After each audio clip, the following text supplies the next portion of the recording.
एकदम से क्लियर हो चुकी है। आंकड़ा आपको फिर बता देते हैं। कांग्रेस तो सरकार बना रही है, लेकिन कितनी सीटें जीतने के साथ 40 सीटें जीतने के साथ कांग्रेस की सत्ता में वापसी हो चुकी है। देवभूमि में रिवाज नहीं बदला, मिथक नहीं टूटा, परंपरा कायम है।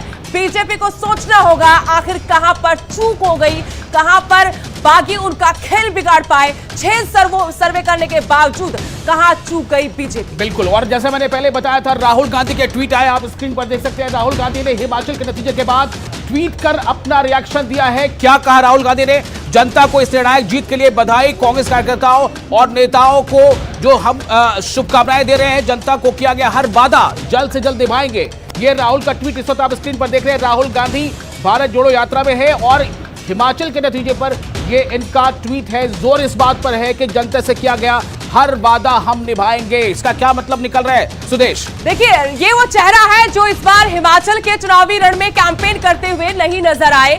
भारत जोड़ो यात्रा पर निकले हुए थे, लेकिन विरोधी ये कहकर चुटकी ले रहे थे कि राहुल गांधी को जानबूझकर इस चुनाव से दूर रखा गया है, क्योंकि जहां जहां पर चुनाव प्रचार के लिए पार्टी के लिए उतरते हैं, वहां वहां पार्टी हार जाती है।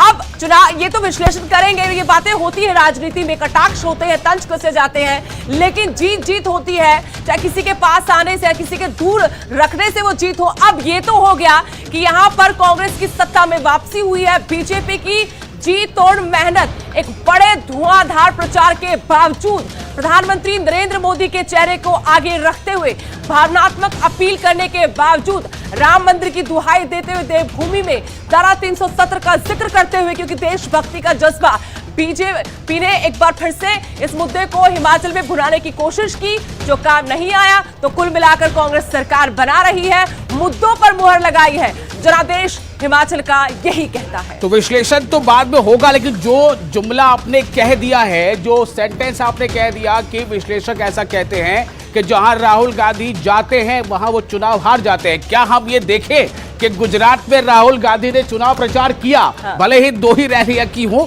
लेकिन गुजरात के नतीजे में सामने हैं। और वहीं हिमाचल प्रदेश में राहुल गांधी नहीं गए, प्रियंका गांधी जाती रही, तो वहां का नतीजा भी सामने है। सुदेश, आपने जो कहा था उस पर मैंने ये बात कही। हम पहले, क्योंकि गौरव हमारे साथ पहले जुड़े हुए थे, तो वहां पर भी हमने ये बातचीत की कि तुलना तो होती है। जब आप राहुल गांधी को चुनाव कैंपेन की बागडोर सौंपते हैं, जब आप उनसे चुनाव प्रचार करवाते हैं, तो सीधे सीधे बीजेपी कोशिश करती है कि देखिए तुलना हो राहुल गांधी और प्रधानमंत्री नरेंद्र मोदी के बीच में, और यहां पर कांग्रेस बहुत नीचे है, बहुत नीचे है। राहुल गांधी तो अब भारत जोड़ो यात्रा में बार बार कहते हैं कि करोड़ों रुपए फूंक दिए गए बीजेपी की तरफ से मेरी इमेज को डैमेज करने के लिए, और आज कहीं ना कहीं कांग्रेस को उसका नुकसान है, बहुत डैमेज किया है, कोई दो राय नहीं। 2014 से लेकर 2019 की बात करें और अभी तक भी जहां जहां पर विधानसभा चुनाव हुए हैं, कांग्रेस कहीं पर नजर नहीं आ रही। तो राहुल गांधी का कहना बिल्कुल ठीक है। तो बिल्कुल, क्या यह समझा जाए सुदेश के हिमाचल प्रदेश में इस बार कांग्रेस का जो प्रचार था, जिसकी पूरी कमान हम कह लें कि प्रियंका गांधी ने अपने हाथ पर रखी थी, और प्रियंका गांधी ने जो रैलियां की उनमें देखा गया कि रैलियों को सुनने में भीड़ भी नजर आई, और उसमें महिलाएं काफी बड़ी तादाद में थी। तो ऐसा विश्लेषण होता था कि क्या ये जो महिलाओं की भीड़ है प्रियंका की रैली में, इसका क्या मतलब है? और जो अभी कुछ देर पहले गौरव कह रहे थे कि 1500 रुपए हर महीने महिलाओं को, तो क्या इन बातों को खासतौर से प्रियंका गांधी की रैली में मौजूद महिलाओं ने बहुत गौर से सुना और क्या इस पर विश्वास कर लिया? और क्या यही वजह है कि नतीजे आने के पीछे एक बड़ा कारण ये माना जाए? बिल्कुल, एक प्रतिक्रिया सुनेंगे, उसके बाद आगे हम इस बात को बढ़ाएंगे। विशाल, एक प्रतिक्रिया सुनते हैं। हमारे साथ हैं कांग्रेस नेता अलका लांबा जी। हिमाचल में एक तरीके से जीत मिली, संजीवनी कह सकते हैं इसको, तो क्या रिएक्शन है? नहीं, बिल्कुल, मैं हिमाचल की जनता का तहे दिल से धन्यवाद करती हूँ। मुद्दों पर चुनाव हुआ, मुद्दा बेरोजगारी और महंगाई था, और उस पर भाजपा की हार हुई है। नारा यही था, रिवाज बदलेंगे। हिमाचल तय कर चुका था, रिवाज नहीं सरकार अब बदलेंगे, और वो बदली है। और बिल्कुल आपने कहा, संजीवनी का काम करेगा हिमाचल की हमारे कार्यकर्ताओं की जीत, और खासतौर से भारत जोड़ो यात्रा के जो मुद्दे महंगाई और बेरोजगारी रहा, उसी को हमने फोकस रखा अपने हिमाचल में भी। आप खुद हिमाचल गई थी, प्रियंका गांधी हिमाचल गई, राहुल भारत जोड़ो यात्रा करते रहे, कितना इम्पैक्ट नजर आया? और जमीनी सतह पर कई ओपीएस जैसे मुद्दे आप लोगों ने उठाए थे, ये वादे कब पूरे होंगे?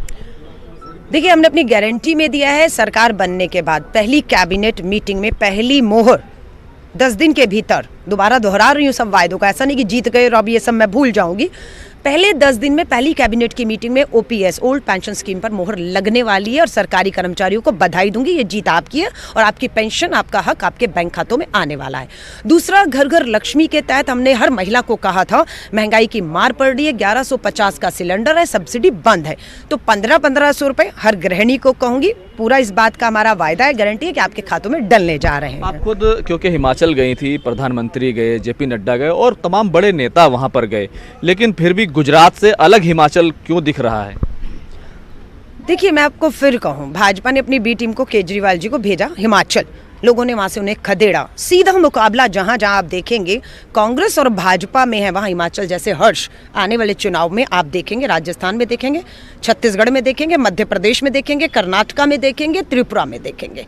जहां जहां भाजपा अपनी बी टीमों को सक्रिय करके मुद्दों से भटकाने की कोशिश कर रही है, अपना धन बल तक देखा, प्रधानमंत्री जी ने 50 किलोमीटर की कोई यात्रा की है, किसी प्रधानमंत्री ने पद यात्रा, तो सब चीज दाव पर गुजरात में लग चुका था। हिमाचल की हार बहुत पहले ही भाजपा स्वीकार कर चुकी थी वहां पर। आखिरी सवाल, जो जयराम ठाकुर हैं उन्होंने अपनी हार स्वीकार कर ली, लेकिन सवाल यह है क्या कांग्रेस अपने तमाम विधायकों को बचा पाएगी? इस तरह की आशंकाएं और ऑपरेशन लोटस की बात जो की जा रही है। देखिए, हम अपने विधायक बचाएं, हमें खतरा किसको है? विधायकों को, लोकतांत्रिक प्रक्रिया से चुन कराए विधायकों को खतरा किससे? केंद्र में बैठी सरकार से, प्रधानमंत्री से, भाजपा से। ये उन्हें सोचने की जरूरत है कि आपके ऊपर इतने गंभीर सवाल या निशान खड़े किए जा रहे हैं। हार को स्वीकारिए, बधाई दीजिए कांग्रेस को और सरकार बनने दीजिए, ये सब मत करिए। हमारे नेता राजीव शुक्ला जी ने साफ कह दिया है, भाजपा का इतिहास बताता है कि वो अपनी हार को आसानी से स्वीकार नहीं करते। धन बल सत्ता ईडी सीबीआई के दम पर कुचलने की कोशिश करती है। हम सतर्क हैं और हम सरकार बनाने जा रहे हैं। बहुत बहुत शुक्रिया। तो सीधे तौर पर भले ही कांग्रेस ने बड़ी जीत दर्ज की है, लेकिन अभी जो अहम पहलू नजर आ रहा है कि कांग्रेस अभी भी आशंका में घिरी हुई है और साफ तौर पर वो कह रही है कि वो सतर्क है और अपने विधायकों की पूरे तौर से सुरक्षा करेगी। कैमरामैन अनिल के साथ खुर्रम शहजाद, न्यूज़ 18 दिल्ली। तो हिमाचल का जनादेश आप देख रहे हैं। अलका लांबा जो कांग्रेस के नेता है, उन्होंने साफ तौर से कहा है कि ऐसा नहीं है कि हम सिर्फ चुनाव जीतने से पहले या सिर्फ कैंपेन के दौरान ही हम ये कह रहे थे कि हम ये करेंगे, बल्कि अब जबकि हम जीत चुके हैं तो हमने जो वादे किए थे वो तमाम वादे हम निभाएंगे। इससे पहले मैंने आपको बताया था कि राहुल गांधी ने अपनी प्रतिक्रिया क्या दी है। अब गौरव, मैं चाहता हूं कि जरा मैं नरेंद्र मोदी जी का जो रिएक्शन है वो बता दूं। उन्होंने हिमाचल इलेक्शन पे लिखा है, ट्वीट किया है कि आई thank the people of Himachal Pradesh for the affection and support for the BJP.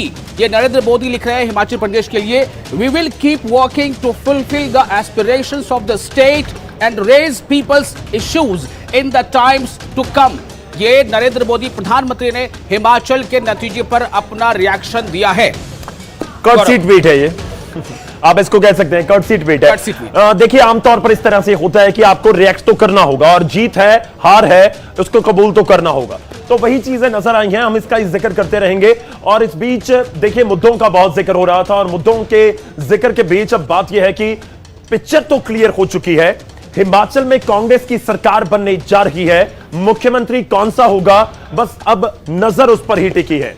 और मुख्यमंत्री कौन होगा, क्या वाकई ही कांग्रेस में जो अंदर विशाल नजर आती हैं चीजें, किसी भी स्टेटमेंट चले जाइए कि वहां पर अलग अलग ग्रुप्स बन जाते हैं कांग्रेस के अंदर, और कई बार वो इलेक्शन में इतने भारी पड़ जाते हैं कि कांग्रेस बिखर जाती है। लेकिन यहां जीत चुके हैं।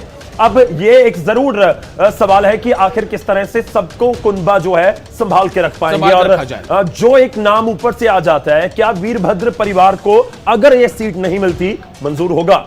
क्या एक बार फिर से कोई ब्राह्मण, मैं मुकेश अग्निहोत्री का जिक्र कर रहा हूं, कि क्या किसी ब्राह्मण को एक बार फिर से हिमाचल की सत्ता मिल पाएगी शांता कुमार के बाद? ये भी बहुत सारे बड़े सवाल हैं जिन पर अब सबकी नजर। अब मुझे लगता है आप जिस तरफ इशारा कर रहे हैं उस तरफ इशारा खुल के न सही, लेकिन दबी जुबान में प्रतिभा सिंह ने अपने बयान में दे दिया है कि हम लोग हमेशा हर बार वीरभद्र जी के ही आदर्शों को, उन्हीं के तौर तरीकों को और उन्हीं के जो प्रिंसिपल्स है चुनाव लड़ने के, उसको हम लोग फॉलो करते रहे हैं और कहीं ना कहीं यही प्रिंसिपल्स हमें जीत से करीब करता नजर आया है। तो क्या यह समझा जाए कि प्रतिभा सिंह कहीं ना कहीं यह इशारा दे रही है कि जो अब इसकी अगुवाई की बात जहां तक आती है, सीएम बनने की बात आती है, तो वो हमारे परिवार को एक मौका मिलना चाहिए? मैं तो इसी तरह से ले रहा हूं। देखिए पॉइंट ये भी है कि क्या ये दिखाने की कोशिश हो रही है कि एक सिंपैथी फैक्टर था उनकी निधन के बाद, कि वीरभद्र के निधन के बाद, मृत्यु के बाद एक सिंपैथी फैक्टर था जिसका कांग्रेस को फायदा हो गया।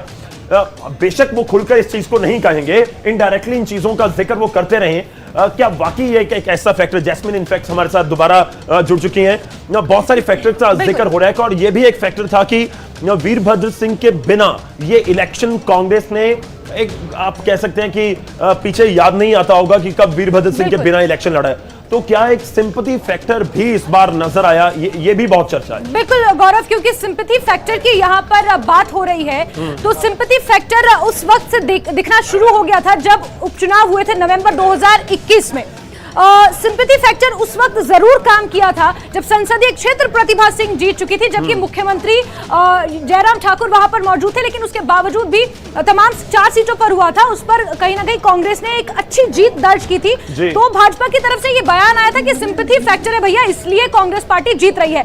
लेकिन अब क्योंकि काफी समय बीत चुका और उसके बाद ये कहना कि सिंपैथी फैक्टर वर्क किया, मुझे नहीं लगता ये फैक्टर उतना ज्यादा इफेक्टिव रहा होगा। हाँ, रामपुर में या फिर सिरमौर में, शिमला में, सोलन में, ये जो कुछ ऐसे इलाके हैं जहां पर कांग्रेस का वर्चस्व शुरू से रहा है, उन इलाकों में जरूर सिंपैथी फैक्टर थोड़ा बहुत 2 to 4% ये फैक्टर काम किया होगा। लगता है जो आपने 4 जिले बोल दिए 20 सीटें हो जाएंगी, तो अगर 20 सीटों पर सिंपैथी फैक्टर हो गया तो फिर तो सरकार बनी जानी चाहिए। मुझे लगता है कि इसमें प्रतिभा सिंह ने जो कुछ कहा है वो एक तरह से जीत का दायरा को थोड़ा सा बड़ा करना चाहती है। मैं वही कह रहा हूं कि जो पहले भी जिक्र हो रहा था कि जब आप जीतते हैं तो फिर बहुत सारी चीजें ऐड हो जाती हैं। अगर हम बीजेपी के पक्ष में ये आंकड़े होते तो फिर अग्निवीर का जिक्र उस तरीके से नहीं हो रहा होता, या फिर कांग्रेस के 1500 रुपए वाले वादे का उस तरीके से जिक्र ना हो रहा होता। लेकिन अगर बीजेपी को हार मिली है तो फिर कांग्रेस की जो स्ट्रेटेजी थी या कांग्रेस ने जिस रणनीति के साथ चुनाव में अपने आप को उतारा हो, चाहे राहुल गांधी को साइड रखना हो, अब कटाक्ष के तौर पर राहुल गांधी नहीं आए, जीत गए, ये जिक्र हो रहा है। लेकिन देखिए राहुल गांधी, हम सुबह से जिक्र कर रहे हैं कि राहुल गांधी के नहीं आने का एक सीधा मतलब यह हुआ कि हम तो स्थानीय मुद्दों पर चुनाव लड़ेंगे। आप करते रहिए, राम मंदिर का जिक्र करते रहिए, आप 370 का हिमाचल में भी जिक्र करते रहिए, यूनिफॉर्म सिविल कोड का जिक्र करते रहिए, संपत्ति का ब्यौरा, इस तरीके के मुद्दे भाजपा ने अपने घोषणा पत्र में जारी किए थे जिनका हिमाचल की राजनीति से कोई रेलेवेंस है नहीं। लेकिन इस बीच विक्रमादित्य सिंह भी कुछ कह रहे, विशाल और गौरव, पहले उनको सुन लेते हैं।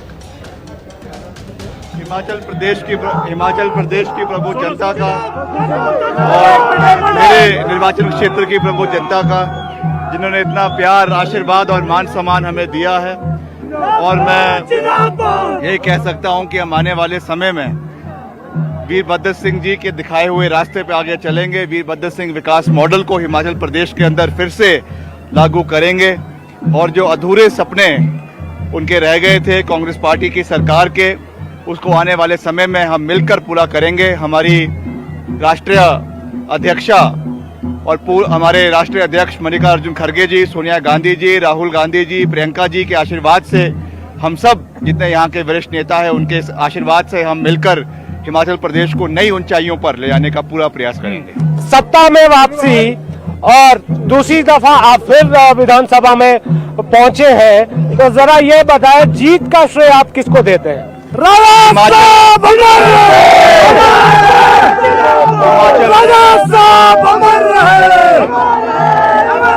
सबसे पहले तो हिमाचल की प्रभु जनता को सबसे बड़ा श्रेय है, और साथ ही साथ वीरभद्र सिंह जी के नाम पे जो ये चुनाव लड़ा गया, उनकी लेगेसी, उनके नाम पे जो ये वोट पड़ा, मैं उनको भी श्रद्धांजलि अर्पित करता हूं। और श्रीमती प्रियंका गांधी जी, जिन्होंने हिमाचल के अंदर ताबड़तोड़ रैलियां करी, उनका भी धन्यवाद। और जितना हमारा शीर्ष नेतृत्व है कांग्रेस पार्टी का, चाहे केंद्र में है चाहे प्रदेश में है, सब लोगों के सहयोग और आशीर्वाद के साथ आज हम इस मुकाम पे पहुंचे हैं। सब लोगों का मैं दिल की गहराइयों से बहुत बहुत धन्यवाद और आभार प्रकट करता हूं। मुख्यमंत्री का चेहरा कौन होगा ये नहीं मैं पूछूंगा, मैं आपसे ये पूछूंगा, मैं तो ये कब घोषित होगा? विधायक दल की बैठक होगी और विधायक दल की बैठक में ये निर्णय लिया जाएगा कि अगला प्रदेश का मुख्यमंत्री कौन होगा। हाईकमांड के जो हमारे को दिशा निर्देश होंगे उसके सब चीज़ों को मद्देनजर रखते हुए हम आगे बढ़ेंगे और जो जनता जनार्दन का सेंटिमेंट्स है उसका भी हाईकमांड उसका सम्मान करेगा, इसका भी मुझे पूरा विश्वास है, क्योंकि वीरभद्र सिंह जी के नाम पे ये वोट हिमाचल में पड़ा है, उनके नाम का एक बहुत बड़ा रोल इस चुनावों में रहा है। तो मुझे पूरा विश्वास है कि हाईकमांड उस चीज़ का पूरा ध्यान रखेगा और जिसको भी वो अगला मुख्यमंत्री बनाते हैं विधायक दल के सहयोग के साथ हम उनके साथ हैं। घोषणा आज या कल? अभी तो विधायक दल तय करेगा।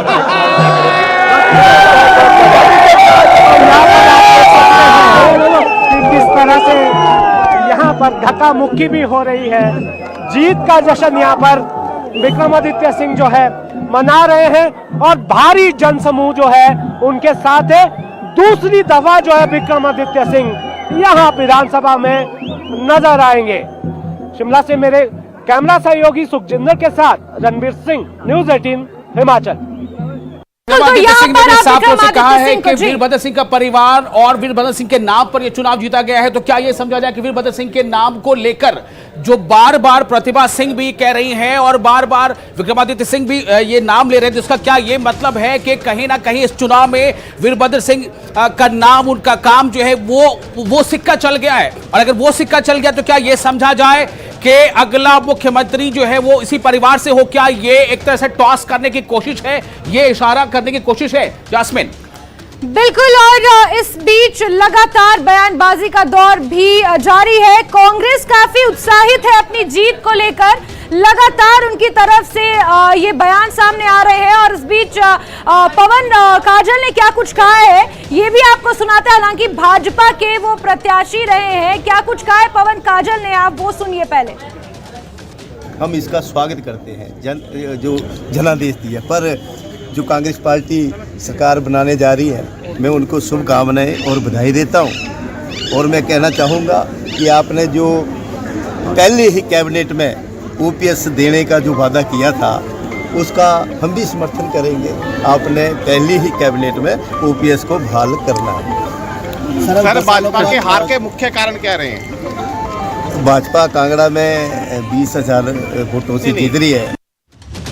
बिल्कुल, तो भाजपा के हार के कारण क्या कुछ रहे, जब ये सवाल पूछा गया पवन काजल से तो उन्होंने कहा चिंतन मंथन किया जा रहा है और कहीं ना कहीं 20 से ज्यादा सीटें तो आ ही गई है हमारी झोली में। तो आपको बता दें कि यहाँ पर अब रिवाज बरकरार रखते हुए कांग्रेस पार्टी ने जीत हासिल कर ली है।